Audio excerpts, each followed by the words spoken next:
I have learned that leadership can in fact be learned. Some say there's some gifts that you just either have or you don't have, but let me teach you a simple dynamic here in a formula.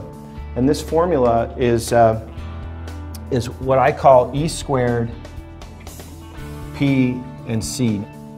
So E squared stands for ego and economics. Let's say that I'm a 5 on this model. Everybody with me?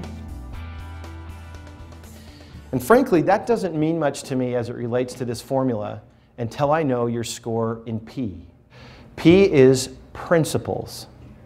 P stands for principles. I teach my kids that principles are concentrated truth. In fact, the total definition is principles are concentrated truths packaged for application to a wide variety of circumstances. I've learned to be a successful leader that you have to have a commitment to principles that is greater than your commitment to ego and economics. C stands for capacity, and capacity for me centers on this concept of actual or potential ability. Leadership is about source credibility and character. And normally I can dimensionalize source credibility and character by this simple little formula. I call this EP relationship here motive management.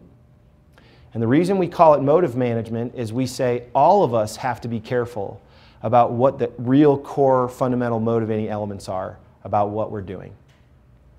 All of us have to step back and say, why am I doing this? And people that feel like you are E over P,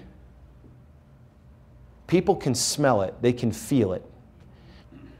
And everyone you approach for the first time who does not have a conviction about this product or who does not have an understanding about this opportunity is going to look at you and say, you're walking in with a predetermined EP score.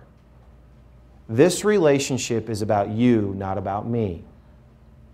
And as a result of that, you are against the odds at the get-go.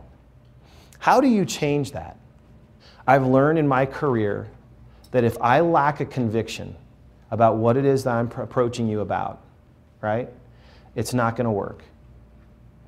So the first question you ought to ask yourself if you are leading in any effort, do I have a core belief, an abiding conviction that what I'm about to talk to you about and share with you is more about you than it is about me?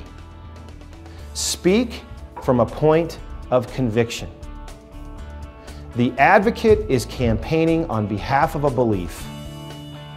Be an advocate.